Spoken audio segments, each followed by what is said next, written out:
Okay 36 question पे ध्यान दीजिए। Explain speed of molecule of gas and average speed UAV. Speed of molecules and energy के बारे में सबसे पहले पढ़ेंगे। तो molecules are the made of the particles. जैसे H2 मॉलिक्यूल्स जो है वो H एटम में से बनता है। Atoms are considered as a particle. तो molecules generally made from the what? Particles of substance having the gaseous state. किसी भी गैस मॉलिक्यूल्स की बात अगर हम करें या कोई गैसियस स्टेट में किसी मॉलिक्यूल्स की बात करें तो एक्चुअली वो पार्टिकल्स में से बने हुए हैं। दिस पार्टिकल्स आर फॉर नहीं आएगा, फार आएगा, far away from each other in a very large area नहीं आएगा, वॉल्यूम आएगा। क्लियर ना? काफी पूरे वॉल्यूम मतलब स्पेस में। ओके तो वेरी लार्ज स्पेस बोल सकते हो, लार्ज वॉल्यूम बोल सकते हो, फैले हुए होते हैं। This particle are continuously moving in a all direction and the continuous moving of the particle collides with each other and also wall of container। नए sentences नहीं है, already we learned yesterday, है ना? At the time the speed and the direction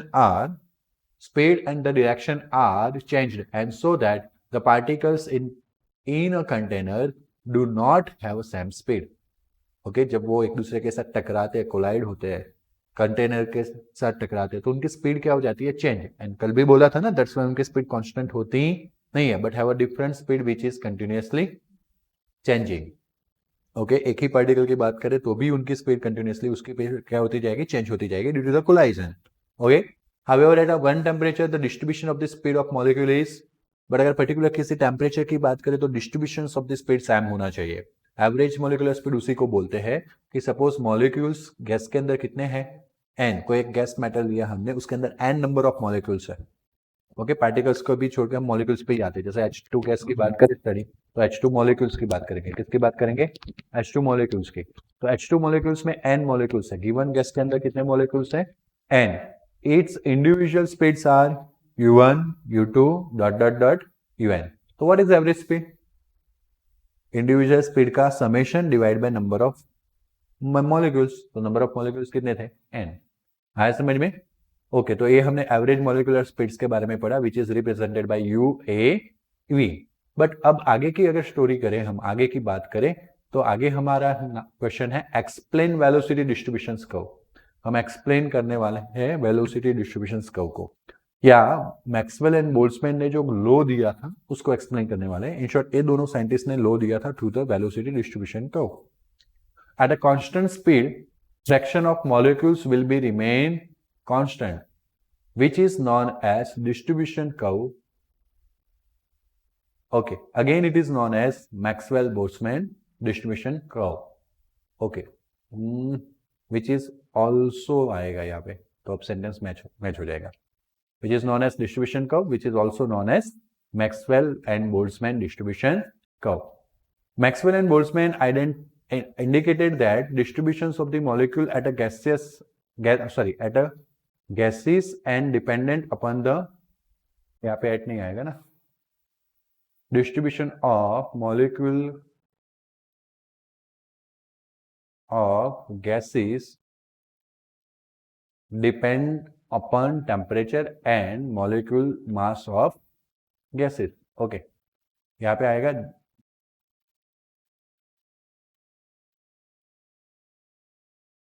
क्या आएगा? Distribution of velocity of gases depend upon the what? Temperature and molecular mass of gases। आया समझ में? Maxwell derived the formula for the number of molecules having a certain speed, but it is out of the scope of this book, इसलिए हम यहाँ पे mention करने वाले नहीं है, बट उनके डिस्ट्रीब्यूशन को देखने वाले हैं। देखो you can C fraction of the molecules है कि नहीं, और यहाँ पे भी कुछ ऐसा ही बात किया गया था पहले, लिखा है at a constant speed fraction of molecule will remain constant for any gas which is known as what? Distribution curve. तो you can see over here कि अगर मॉलिक्यूलर स्पीड की बात करें, मॉलिक्यूलर स्पीड की क्या करें बात, तो पर्टिकुलर स्पीड के लिए मानो कि अगर मैं 0 से लेकर 10 तक सेंटीमीटर पर सेकंड में जा रहा हूँ और बीच में 1 है तो 1 के लिए मेरा फ्रिक्शन कम सेम रहेगा, चेंज नहीं होगा। अगर आप वही इंडिकेट कर रहे हैं 1 के लिए मेरा फ्रैक्शन क्या रहेगा? सेम रहेगा 1 स्पीड के लिए। तो यहाँ पे वही बोला है ना एट अ कांस्टेंट स्पीड, लिखा है कि नहीं पहला वर्ड? फ्रैक्शन ऑफ मॉलिक्यूल्स क्या रहने वाला है? कांस्टेंट। ग्राफ भी वही इंडिकेट कर रहा है। बट ग्राफ दूसरा भी कुछ इंडिकेट कर रहा है, दैट इज व्हाट, कि इनिशियली जैसे जीरो से लेके मैक्सिमम स्पीड की ओर जाते हैं, जीरो से लेके आगे की स्पीड की ओर जाते हैं, नंबर ऑफ मॉलिक्यूल्स का जो फ्रैक्शन है वो क्या होगा, इंक्रीज होगा। क्या होगा, इंक्रीज। वो कहां तक जाएगा, वो एक मैक्सिमम स्पीड तक जाएगा, मतलब माय मिस्टेक, सॉरी, वो एक मैक्सिमम रेशियो तक जाएगा। This is the ratio, maximum ratio. उसके बाद अगर स्पीड इंक्रीज होती है तो वो रेशियो क्या हो जाता है, डिक्रीज। क्या हो जाता है, डिक्रीज। रेशियो क्या होते जाता है, डिक्रीज होते जाता है। आया समझ में। रेशियो क्या है, डेल्टा एन बाई एन। अभी आगे मैं एक्सप्लेन करूंगा। अप टू नाउ एक ग्राफ का नेचर समझ में आया। The curve is the speed of molecules against the number of molecule. यहाँ पे नंबर ऑफ रेशियो आएगा, against the number of molecule ratio, सिर्फ नंबर ऑफ मॉलिक्यूल्स नहीं। ओके, एंड दूसरा क्या था, speed. Speed against the molecule है। This curve is known as what, speed distribution curve. आपको यहाँ पे इस ग्राफ से पता चल जाती है कि डिफरेंट डिफरेंट स्पीड पे कौन सा रेशियो मिलेगा, इसलिए इसका नाम क्या बन गया, स्पीड डिस्ट्रीब्यूशन कर्व। इंपोर्टेंस क्या है इस ग्राफ का, तो the fraction of molecule which is very low और very high at the speed, sorry, very low और very high speed is very small. The fraction of molecule with very low और very high speed is very small, ऐसा बोल रहा है। अगर काफी low speed है, जस्ट फॉर एग्जाम्पल मानो कि अगर इस रेंज में हम देख ले 3 तक की बात कर ले, तो 3 तक कितना आएगा, सॉरी मैंने ज्यादा जल्दी मोड़ लिया, इतना आएगा। तो रेशियो कितना हो गया, 0.25 से छोटा। अगर बहुत ज्यादा स्पीड की बात करें, जैसे कि ये 6 आ गया, उसके बाद जितना भी स्पीड की बात करें, जैसा जैसा जैसा आगे जाए, है ना, 8, 9, 10, तो ये रेशियो नीचे की ओर, मतलब एक ग्राफ नीचे की ओर जा रहा है, मतलब रेशियो क्या होगा, होता जाएगा कम। इसमें जैसे जैसे छोटे नंबर की ओर जाए, स्पीड की ओर, तो भी ये ग्राफ नीचे की ओर जा रहा है, मतलब रेशियो क्या हो रहा है, कम। यानी वेरी स्लो स्पीड, या तो इस साइड वेरी हाई स्पीड, दोनों के लिए रेशियो क्या रहेगा, वेरी स्मॉल। आया समझ में। The fraction of molecules possessing higher and higher speed goes on increasing till it reaches the which value, peak, and then start decreasing। देखो अगर स्पीड के साथ देखे तो ये जो रेशियो है वो धीरे धीरे धीरे धीरे धीरे इंक्रीज होगा विद द स्पीड, एक पीक वैल्यू पे पहुंचेगा। ये पीक वैल्यू आई, वहां पहुंचेगा, एंड देन वो क्या होने लगेगा, डिक्रीज होने लगेगा। आ गया second point. Maximum fraction of molecules possesses a speed corresponding to the which curve, peak in the curve. ये जो ग्राफ है वो एक्सपेरिमेंटल डेटा से बनाया है, मैक्सवेल एंड दूसरे कौन से थे, बोल्ट्जमैन। ये इंडिकेट कर रहा है कि मैक्सिमम, देखो what this delta N by N, मुझे अभी इसको एक्सप्लेन करना ही पड़ेगा। This N is the total number of molecule, this N is what, total number of molecule. Now what is this delta N, तो मानो कि मैं सोच रहा हूं कि 2 सेंटीमीटर पर सेकंड स्पीड के बारे में, तो ऐसे कितने मॉलिक्यूल्स है जिनकी 2 सेंटीमीटर पर सेकंड स्पीड है, वो सब डेल्टा एन में आ जाएगा। आया समझ में। Suppose you have a 2000, you have a 1000 molecules total. आया समझ में। उसमें से 200 का 2 सेंटीमीटर पर सेकंड स्पीड है, तो 200 डिवाइड बाई 1000, 200 डिवाइड बाई 1000, तो 0 0 0 0 कट, आंसर क्या है 0.2। तो ये रेशियो 2 के लिए 0.2 पे आएगा। ऐसे ही मैंने मैच किया, लेकिन मैच हो गया ऑलमोस्ट, हुआ कि नहीं। तो इस तरह से रेशियो निकाला जाता है। अब इसका मतलब क्या, जैसे जैसे जैसे स्पीड इंक्रीज हो रही है, एन तो फिक्स ही रहेगा ना। आगे मैं मानो कि अगर यहाँ पे 3 स्पीड पे आ रहा हूँ और वो 300 या 250 मिल रहा है, 3 स्पीड पे आ रहा हूँ, तो यहाँ पे 250 मिल रहा है, तो 250 डिवाइड बाई 1000, 2.5 आएगा। इसका मतलब क्या, जैसे जैसे स्पीड बढ़ा रहा हूँ, नंबर ऑफ मॉलिक्यूल वो स्पीड वाले क्या हो रहे हैं, इंक्रीज। मतलब काफी कम मॉलिक्यूल है जिनकी स्पीड लो है, फिर जैसे जैसे स्पीड हो रही है वैसे नंबर ऑफ मॉलिक्यूल्स उस स्पीड के लिए भी क्या हो रहा है, इंक्रीज हो रहा है। यस और नो। बट वो कंप्लीटली कोई एक वैल्यू तक इंक्रीज हो सकता है, उसके बाद वो क्या होने लगता है, डिक्रीज होने लगता है। मतलब कि ये जो वैल्यू है स्पीड, मतलब कि ये जो वैल्यू है स्पीड की 5 आया सपोज, या 4 पॉइंट समथिंग, यहाँ पे आपको मैक्सिमम रेशियो मिलता है। यस और नो। तो वो क्या इंडिकेट कर रहा है कि इस स्पीड पे घूमने वाले मॉलिक्यूल सबसे ज्यादा है। अभी के लिए देखें तो 0.6 के नजदीक है, तो आउट ऑफ 1000 600 ले, हम 600 डिवाइड बाय 1000 करते तो 0.6 आता। यस और नो। तो आउट ऑफ 1000 600 मॉलिक्यूल्स ऐसे हैं जो 5 या 4 पॉइंट समथिंग स्पीड पे घूम रहे हैं।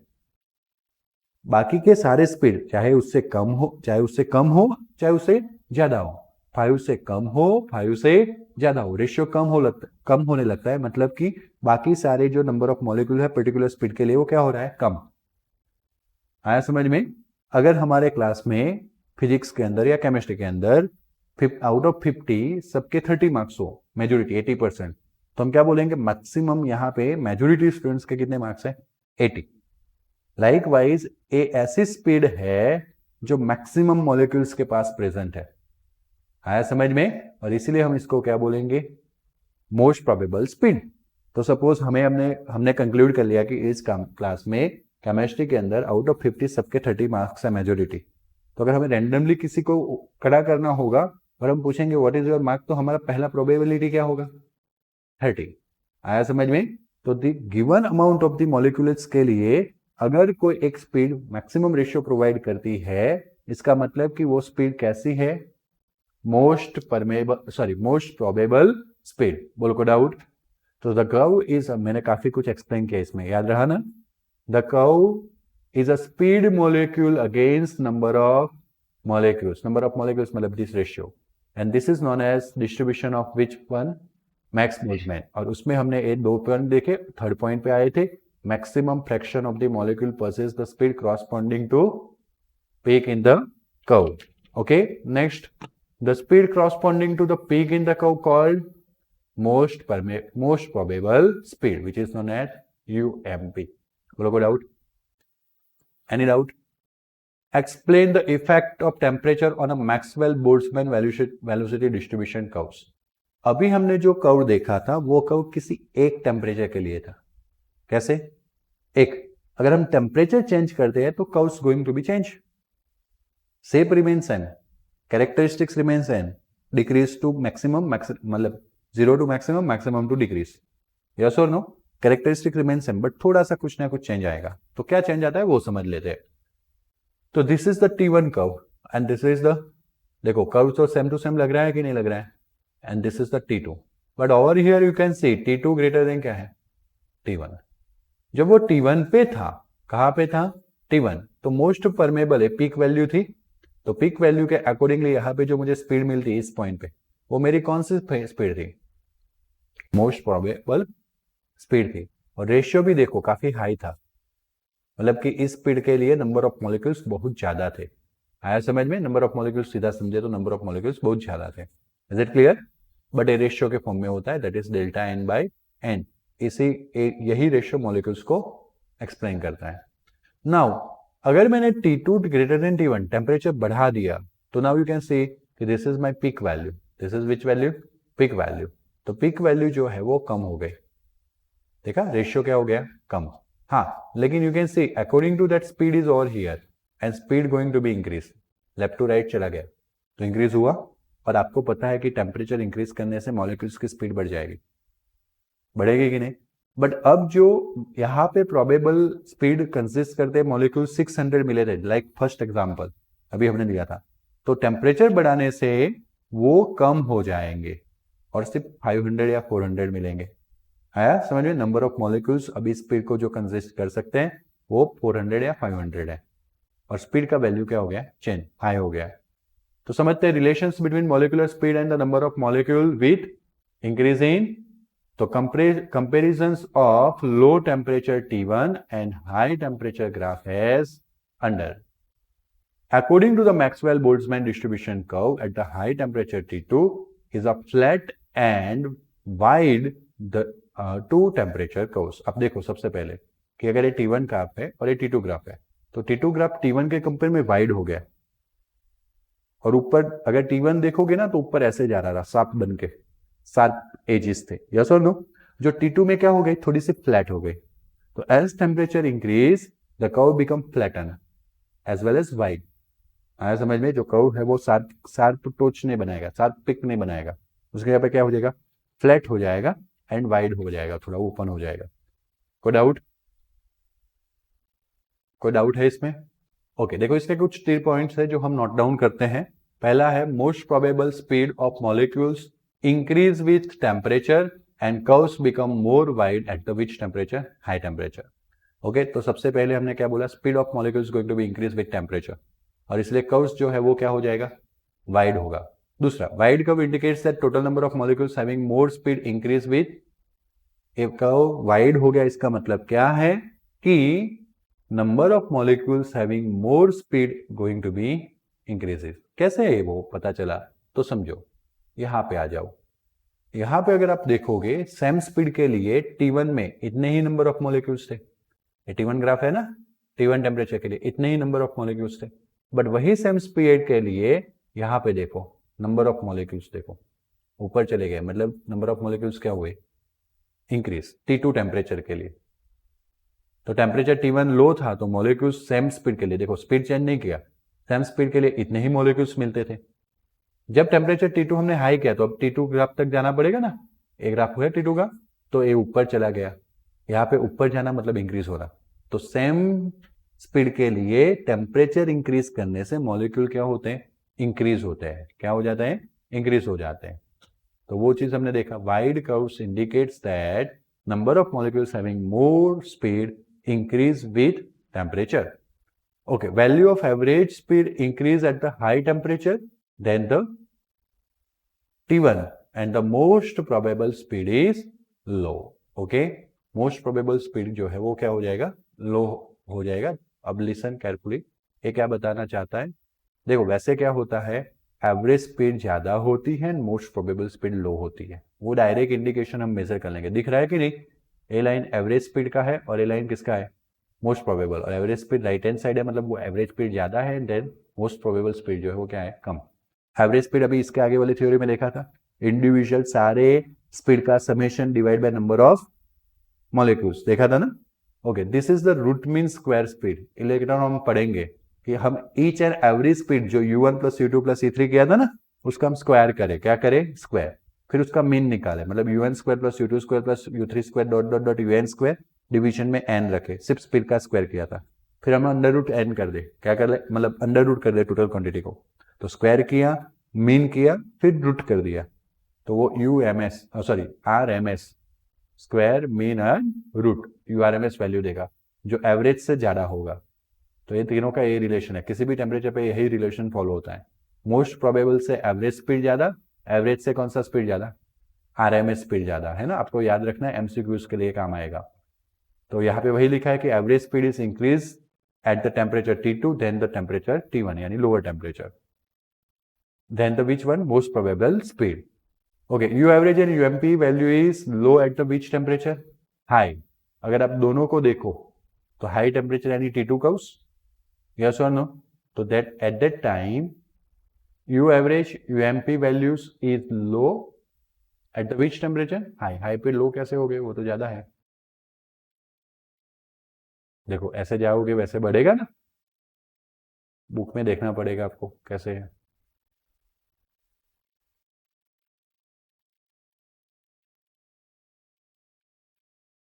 यहाँ पे भी देखो ये T1 है तो वो लो रेंज में है, स्पीड कम है।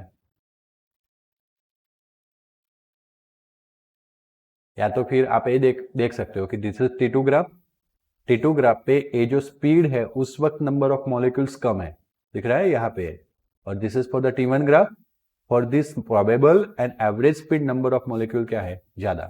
तो स्टेटमेंट में क्या करेक्शन आएगा, डायरेक्ट स्पीड का कंपैरिजन नहीं है, हम लिख सकते हैं यहाँ पे कि number of molecules at U average and UMP value is low at the which temperature, high temperature. Okay, यहाँ पे लिखेंगे number of molecules at the average and most probable value is high at the which temperature, low. And देखो अभी मैंने बोला ना number of molecules add करके, तो वो सेंटेंस वापस आया, number of molecules at the high temperature is greater than number of molecules at the which temperature, lower temperature. Okay, for U average and दूसरा कौन सा था, UMP eight the average speed at the most probable speed. ये चीज apply कर सकते हैं, पहले सेपरेटली लिखा फिर एक साथ लिख दिया। Okay, explain the effect of the mass molecules. देखो बिल्कुल एक्टिव बैठना है, मुझे पता है टॉपिक थोड़ा सा उस कैटेगरी का है, लेकिन फिर भी हमें एब्जॉर्ब करना है। ओके, चलो, explain effect the mass of molecules from the basis of Maxwell-Boltzmann speed distribution curves. So at a fixed temperature, at the fixed temperature speed of heavy molecules less than light molecules. Light molecules की speed ज्यादा होती है क्योंकि वो light होते हैं, मास उनका कम होता है. जिनका मास ज्यादा उनको क्या बोलते हैं? हैवी. हैवी की स्पीड क्या होती है? कम होती है. सही है. ओके चलो, हैवी की स्पीड क्या होती है? कम. डरा नहीं, ऐसा देखा तो चेंज नहीं किया, कुछ लोग ज्यादा होती है. ओके चलो good. For example speed of N2 nitrogen की अगर हम बात करें is a more than the what? Cl2. क्यों? क्योंकि नाइट्रोजन का मोलिकुलर मास कितना है? 20. और सेम कंडीशन के लिए क्लोरीन का मोलिकुलर मास तो चेंज होने वाला नहीं है, दैट इज 71. ओके Cl2 है 35.5 इंटू 2, 71 हुआ, 14 इंटू 2 28 हो गया. तो इसका मास कम है, इसका स्पीड ज्यादा, इसका मास ज्यादा, इसका स्पीड कम. तो देखो नाइट्रोजन का स्पीड ज्यादा क्लोरीन से, दैट मीन्स कि most probable speed of nitrogen is more than chlorine. Simple सा है, जिसका मास ज्यादा उसकी स्पीड कम होती है, जिसका मास कम होता है उसका मास उसका स्पीड ज्यादा होता है. जैसे मैं और हिदायत दौड़े तो मेरी स्पीड कम, और हिदायत दबदबा भागेगा. बट हमारे में मसल्स भी काम करते हैं. हिदायत तो कुछ नहीं करता, पूरा दिन लेटा रहता है, उसके मसल्स कहाँ से इतने अच्छे हो गए? ओके नहीं हमने अपनी बात छोड़ देते हैं, मॉलिक्यूल्स के बात पे आते हैं. मॉलिक्यूल्स में जैसे मास ज्यादा स्पीड कम, मास कम स्पीड ज्यादा. ओके नेक्स्ट अगर बात करें तो UMP is nothing but most probable speed, है ना. यूएमपी क्या है? मोस्ट प्रोबेबल स्पीड, यानी कि maximum speed of maximum molecules. जिस स्पीड में मैक्सिमम मॉलिक्यूल्स आ जाए उससे ऐसी भी, लेकिन मैक्सिमम. उस स्पीड से ज्यादा स्पीड पे जाओगे तो मैक्सिमम मॉलिक्यूल्स नहीं होंगे, मॉलिक्यूल्स क्या हो जाएंगे? कम. पढ़ा था ना भाई, मोस्ट प्रोबेबल स्पीड जिसमें मैक्सिमम मॉलिक्यूल्स आ जाए. जैसे मैंने 1000 वाला एग्जांपल लिया था जिसमें से 600 की वही स्पीड थी. ओके उस स्पीड से आगे जाओ तो भी 600 से कम पार्टिकल्स थे, उससे पीछे आओ तो भी कम हो जाते थे. ओके तो that is most probable speed. Value of most probable speed of N2 is more than the value of most probable speed of U2 की जगह पे क्या लिखना रहेगा? Cl2. You can C different gases है, Cl2 है और एक कौन सा है? तो देखो Cl2 का स्पीड पीछे है मतलब कम है, N2 का स्पीड ज्यादा है मतलब आगे है. दिख रहा है ना, ऐसे जैसे जाओगे स्पीड बढ़ेगा left to right. Okay speed distribution curve for N2 and Cl2 is given. वही का वही कर्व होता है, सिर्फ ए अभी थोड़ा सा हाई और ए पिक वाला है, शार्प है. Okay that is for what? Chlorine. Heavy है इसलिए. और यहाँ पे थोड़ा सा क्या हो जाता है? Wide. For the which one? N2 यानी कि लाइट पार्टिकल्स, लाइट मॉलिक्यूल्स. को डाउट? ये टर्म्स ऑलरेडी हमने पढ़ लिए हैं बट फिर भी हमें एक्सप्लेन करने हैं. Most probable speed that is at a fixed temperature mixture maximum number of molecules of gas. क्या आगे कुछ नहीं लिखा है. At a fixed temperature maximum number of molecule of gas with maximum speed. लिखना पड़ेगा maximum number with maximum speed. आया कि नहीं? है ना. तो यहाँ पे एक सेंटेंस कम है, ऐड करना पड़ेगा. ओके इसका एक फॉर्मूला भी है. अगर आपको URMS पता होता है तो आप उसको 0.816 से मल्टीप्लाई करके किसको निकाल सकते हो? मोस्ट प्रोबेबल स्पीड को. या तो फिर 2RT divide by molecular mass करके किसको निकाल सकते हो? UMP को. It's clearly suggest that molecular mass ज्यादा मतलब कि स्पीड कम, मॉलिक्यूलर मास कम मतलब स्पीड ज्यादा. इनवर्सली प्रोपोर्शनलिटी को इंडिकेट कर रहा है. तो without any proof we have to use this formula या we have to accept this formula. याद रखना पड़ेगा. एवरेज स्पीड क्या है? ऑलरेडी हमने पढ़ लिया. Different velocities average at the molecules, sorry different velocity average of molecule gas of molecules of gas is known as what? Average speed. At वहां पे नहीं होगा सही से. दैट इज मान लो कि अगर मॉलिक्यूल्स की speed U1 U2 U3 dot UN है तो सबका समेशन डिवाइड बाय क्या करेंगे? n. तो speed of different molecules n is the number of molecules. इसको डायरेक्टली सीधा फाइंड करना है क्योंकि दिस इज नॉट पॉसिबल. आप सोचो एक एक मॉलिक्यूल का स्पीड कैसे मेजर करने जाओगे या कैसे डिटेक्ट करोगे. इसलिए अगर हमें इसको डायरेक्टली बल्क में फाइंड करना हो, बल्क क्वांटिटी से फाइंड करना हो तो हम U एवरेज का कौन सा फॉर्मूला लगाएंगे? √8RT by m. 8RT by m. 8 constant, R is the gravitational constant. My mistake, sorry. R is nothing but which constant? Universal gas constant. T is the temperature and m is the molecular mass. Square of average speed molecule. अब RMS पे आ गए हम. Actually में उसको root mean square भी बोलते हैं. तो अब हम क्या करेंगे कि हर एक स्पीड का इंडिविजुअली स्क्वायर करेंगे. क्या करेंगे? स्क्वायर. और फिर हम उसको डिवाइड बाय करेंगे टोटल नंबर ऑफ मॉलिक्यूल से। तो पहले स्क्वायर करके समेशन किया, फिर डिवाइड किया, यानी स्क्वायर एंड मीन निकला। और फिर अगर मुझे एग्जैक्टली यू चाहिए तो मुझे स्क्वायर करने के बाद मीन निकालो। ये मीन यानी एवरेज का सिंबल है, पता है ना बार। उसके बाद क्या करो, अंडर रूट क्या करो, तो मुझे आरएमएस मिल जाएगा। उसको बोलते हैं average square speed, average speed of square speed ऐसा बोल सकते हैं। आया समझ में? कभी कभी ऐसा बोला जाता है रूट मीन स्क्वायर स्पीड, समझाओ। तो ये आ गया रूट मीन स्क्वायर स्पीड। जो भी इंडिविजुअल स्पीड है उसका क्या करेंगे, स्क्वायर, एंड देन उसका क्या निकालेंगे, एवरेज, एंड लास्ट में क्या करेंगे, अंडर रूट। पहले स्क्वायर किया, एवरेज निकाला, फिर अंडर रूट करेंगे।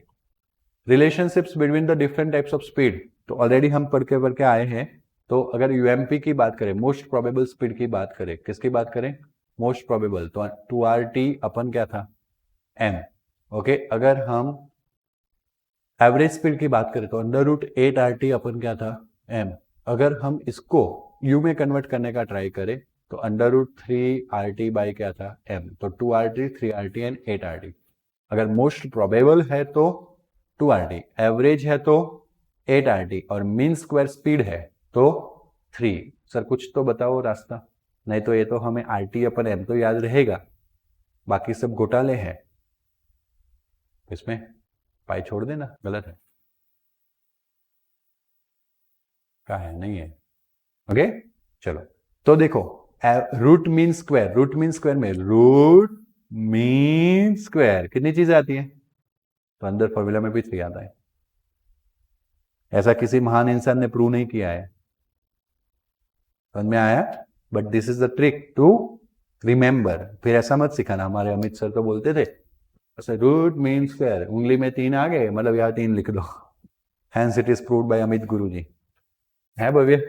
ऐसा चलेगा? नहीं चलता है, बट याद रखना तो पड़ेगा ना, रखना पड़ेगा कि नहीं रखना पड़ेगा, यस ना। 283 आता है, वो तो फिर कैसे भी करके याद रखे जाओ, उसमें 3 कहाँ चला जाएगा, बोलिएगा, रूट मीन स्क्वायर वाली स्पीड में चला जाएगा। आया समझ में? एवरेज मतलब बहुत लंबा समेशन, बहुत लंबा समेशन डिवाइड बाय n, मतलब उसमें बहुत बड़ा आ जाएगा 8। लॉजिक। बाकी क्या बचा, 2, वो probable, most probable, m most probable, most probable, है ना। फिर ऐसा मत बोला सर एवरेज में 8 निकाल के लाओ भाई, एवरेज, फिर स्पेलिंग गिनने मत बैठना नहीं हो रहा है फिर एस का स्पीड का ले ले ऐसे इतना लंबा जुगाड़ नहीं है, बट मोस्ट प्रोबेबल 2 वर्ड्स में 2 आ जाएगा, मीन स्क्वायर स्पीड इसमें 3 आ जाएगा, बाकी बचा 8। एवरेज बहुत लंबा होता है, इतने सारे मॉलिक्यूल्स का समेशन करना, इस तरह से लॉजिकली माइंड में फिट कर सकते।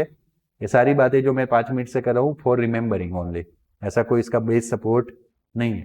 ओके चलो, अब दूसरी बात हमने देखी, अगर आपको एग्जाम में पूछा जाएगा, देखो मैंने बताया था आगे वाले ग्राफ में यूआरएमएस ज्यादा होता है, यू एवरेज कम होता है, और उससे भी कम, तो ये एमसीक्यू में पूछा जाएगा किसी भी गैस के लिए कौन सी स्पीड ज्यादा होती है, यूआरएमएस, डेफिनेटली यूआरएमएस ज्यादा होगा। You are going to square करके फिर क्या निकालते हो, मीन निकालते हो। ओके, अब समझ लो सिंपली, आपके पास 1 एंड 2 है, तो 1 + 2 3 का मीन निकालो, मतलब डिवाइड बाय 2 करो, 1.5 आएगा, यस और नो। अब 1 का स्क्वायर 1, 2 का स्क्वायर 4, तो 1 एंड 4 5 डिवाइड बाई 2 2.5, उसका अंडर रूट करूंगा 1.58 आ गया। देखा, अगर आपने पहले देखा होता तो 1.5 आता, 1 + 2 डिवाइड बाई 2 किया तो 1.5 आया एवरेज, और उसका स्क्वायर करके फिर एवरेज निकाला और फिर स्क्वायर रूट कर दिया तो 1.58 आया। आपकी कैलसी आपको आंसर दे रही है कि root mean square speed is higher than average speed. समझ में आ रहा है? समझ में आया? और मोस्ट प्रोबेबल स्पीड जो है उससे तो एवरेज स्पीड ज्यादा ही होगी। मोस्ट प्रोबेबल स्पीड ऐसा है कि वो एक मैक्सिमम स्पीड है, जहां पे मैक्सिमम, एक ऐसी मैक्सिमम स्पीड है जो मैक्सिमम नंबर ऑफ मॉलिक्यूल्स के पास है, क्योंकि एक मोल गैस में 6.022 क्रॉस 10⁻23 मॉलिक्यूल्स होते हैं। कितने ज्यादा मॉलिक्यूल्स होते हैं, ऐसे एक मोल गैस थोड़ी ना लेते हैं हम, तो कितने सारे मोल लेते हैं, तो कितने सारे मॉलिक्यूल्स हो गए। तो उसमें ऐसी स्पीड जो मैक्सिमम के पास है उसको हम बोलते हैं मोस्ट प्रोबेबल स्पीड। तो ए दोनों का तो मैंने आपको सिखा दिया, आप कैलसी में भी वेरीफाई कर सकते हो, बराबर। और ये हमें याद रखना है कि मोस्ट प्रोबेबल सबसे कम होती है। कोई डाउट? कंफर्म? ये दोनों का तीन का भी चुका रेशियो भी दिया है, शायद आपको ये रेशियो कहाँ ना दिया गया हो, बुक में, तो एमसीक्यूज के लिए इंपॉर्टेंट है, लेकिन अभी हम छोड़ देते हैं।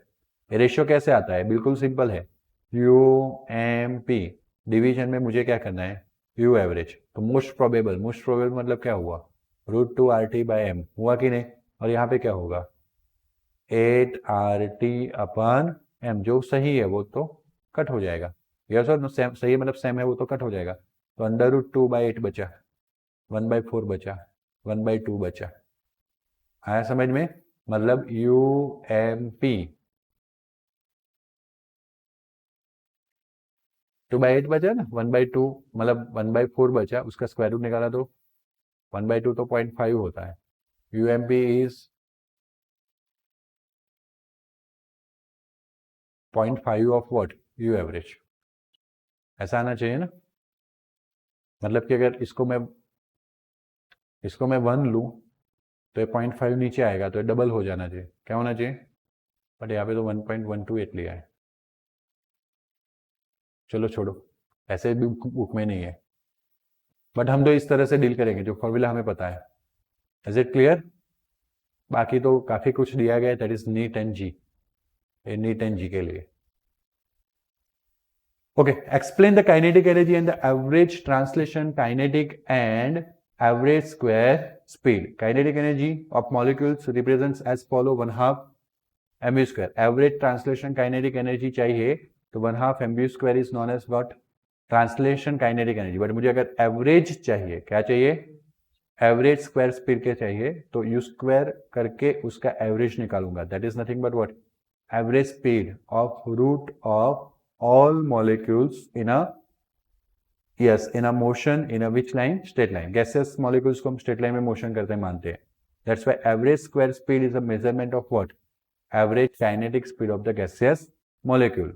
If the velocity of n molecules is u1 to un, तो square क्या होगा, u1 से un का square, सबका क्या करेंगे, summation डिवाइड बाय क्या करेंगे, n, तो आपको मिल जाएगा average square speed, square करके उसका क्या निकाला है, average, ओके, तो वो अल्टीमेटली और कुछ नहीं, बट अगर आप बोल रहे हो रूट मीन स्क्वायर मतलब आपने स्क्वायर किया फिर मीन निकाला, फिर उसका क्या निकाल दिया था, रूट, मुझे स्क्वायर पे ही रहना है, तो ये जो मिला था उसका क्या करना पड़ेगा, स्क्वायर करूंगा तो रूट एंड स्क्वायर कैंसिल हो जाएगा, तो अल्टीमेटली मीन स्क्वायर स्पीड मिलेगी कि नहीं, तो अगर मुझे एवरेज स्क्वायर स्पीड चाहिए, स्क्वायर करके एवरेज, तो मैं रूट वाली स्पीड का क्या कर सकता हूँ, स्क्वायर, और रूट वाली स्पीड में क्या आ रहा था, √3r2/m 3RT/n, तो यहाँ पे स्क्वायर करूंगा तो अंडर रूट निकल जाएगा, इज इट क्लियर सर, पहले वाली थ्योरी इतनी मस्त थी, पीछे क्या आ गया, बट पीछे तूफान आ जाता है, ओके, मुझे पता है थोड़ा सा टॉपिक आपका बोरिंग सा लगेगा, क्योंकि ये गैस है ना, कुछ गैस हंसाते हैं, कुछ गैस रुलाते हैं, पता है ना आपको, एक लाफिंग गैस आता है, एक क्राइंग गैस आता है, गुड, चलो यहाँ पे आपको एक एग्जांपल दिया है कि velocity of 5 molecules of the gases is 4 meter per second, 3 molecules, okay, 5 molecules के लिए 4 मीटर पर सेकंड है, 3 मॉलिक्यूल्स के लिए 10 मीटर पर सेकंड है, 6 मॉलिक्यूल्स के लिए तो आपको average, root mean square and MS, most probable speed ढूंढनी है, तो मोस्ट प्रोबेबल तो देख के ही पता चल जाएगा, कौन सी, 6, कैसे, सबसे ज्यादा मॉलिक्यूल्स के लिए जो स्पीड है उसको क्या बोलेंगे, मोस्ट प्रोबेबल स्पीड, आया समझ में, है या ना, ओके, चलो अब एवरेज एंड आरएमएस कैलकुलेट करना पड़ेगा, एवरेज में क्या होता है, summation of all divide by all, मतलब नंबर ऑफ मॉलिक्यूल्स, तो अगर 5 मॉलिक्यूल्स की 4 है तो 4 + 4 + 4 + 4 कितनी बार लिखना पड़ेगा, 5, या तो शॉर्टकट क्या रहेगा, आया समझ में, बराबर, फिर 3 × 10, क्योंकि 10 + 10 + 10 लिखने के अच्छा है 3 × 10, लाइकवाइज 6 + 6 + 6 6 टाइम लिखने से अच्छा है 6 × 6 डिवाइड बाय टोटल मॉलिक्यूल 5 3 6 14 था, मल्टीप्लिकेशन आ गया, समेशन करके 14 से डिवाइड किया, we will get this average velocity, but अगर स्क्वायर वाली बात करें तो 5 × 4 सबका क्या आएगा, स्क्वायर, ओके, माय मिस्टेक, सबका स्क्वायर नहीं, सिर्फ 4 का स्क्वायर, स्पीड का स्क्वायर करना है, तो 4 4 4 4 5 बार आता, तो स्क्वायर में 4² + 4² + 4² भी कितनी बार आता, 5, मतलब 5 × 4², देखा एक गलती हो जाती है, अगर मैं इसको बाहर रखता तो 400 हो जाता, और अभी तो 16 5 80 होने वाला है। आया समझ में? तो बात क्लियर हो रही है? देखो 5 मॉलिक्यूल जिनकी स्पीड कितनी है 4, तो आप 4 प्लस 4 स्क्वायर कितनी बार लिखने वाले हो? उससे अच्छा क्या लिखे 5 × 4 square, likewise 3 × 10 square, likewise 6 × 6 square, ये 3 × 10 स्क्वायर 3 × 100 300, 36 × 6 216, डिवीजन में जो टोटल था तो वो है ही है, उसका फिर अंडर रूट निकाल के क्या कर लेंगे, मतलब डिवीजन करके अंडर रूट निकालेंगे, कितना आया 6.527। मैंने बोला था एवरेज में आएगा 6.14, यूआरएमएस में आया 6.5, बोला था u RMS is higher than average. Most probable में कितना आएगा? ओके तो मोस्ट प्रोबेबल स्पीड ढूंढा है। ओके तो वैसे 6 आ जाना चाहिए ना सीधा, बट फिर इन लोगों ने ये वाला फॉर्मूला यूज किया 0.816 ऑफ यूआरएमएस। हम भी ये यूज कर लेंगे टेक्स्ट बुक में हो तो। क्लियर?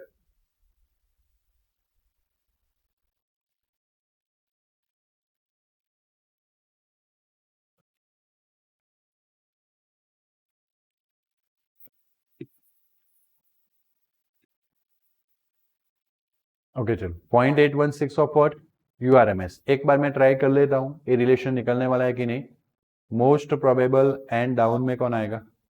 आरएमएस। मोस्ट प्रोबेबल में अंडर रूट क्या आता है 2RT/m, और आरएमएस में 3RT/m। RT/m कॉमन निकल गया, अंडर रूट 2/3 कीजिए, 2/3 करके अंडर रूट कीजिए।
बोल रहे हो?